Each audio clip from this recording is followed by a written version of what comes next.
The grounds of the Royal Hospital Chelsea have now been opened up to the flower show, and there's this wonderful red carpet that runs down through the centre, and then there's this field of 300 handmade crocheted poppies surrounding it. 300,000, is that right? It's just incredible. extraordinary.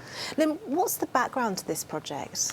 My sister-in-law Margaret Knight and I actually decided to make 120 poppies in tribute for our fathers who both fought in World War II. That was some 3 years ago.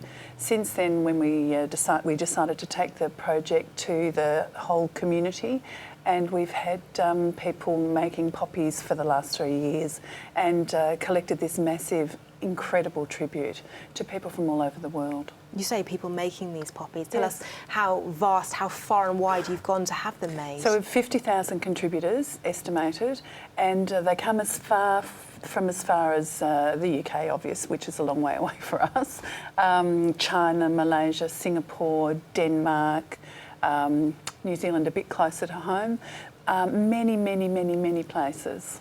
What do you think it is about this project that seems to have really struck a chord with so many people? It's the centenary of World War I over the last couple of years and going on to 2018. And so I think it's an easy way for people to actually pay tribute to their families and their friends who have been affected by wars. And it's not a difficult thing to do, to actually crochet or knit one poppy. It's not. It's quite easy. And there's no barriers to it. The only criteria we had was that they were red. And how many personal stories did you get? 'Cause I'd imagine Thousands. Some of the stories were quite joyful, but many of them were very sad. Talking of which, Philip, a story that you've brought with you. Tell us a little bit about the postcard that Yes, this is my great-grandfather, Lieutenant Frederick Richard Johnson, that passed away in the last 5 days of the First World War, and that's my personal family's connection to this. And it's an absolute honour as a designer to design something like this. And Lynn mentioned before, it's so important for people to research about your family history. How much was your great-grandfather's story the impetus for you being involved in this project? Everything. He was a tunneler. He loved working in the garden. He had a gold mine. A few years ago, I designed the garden that won Best in Show at Chelsea, and it had rocks, and he worked a lot with rock, so we must have an underlying connection.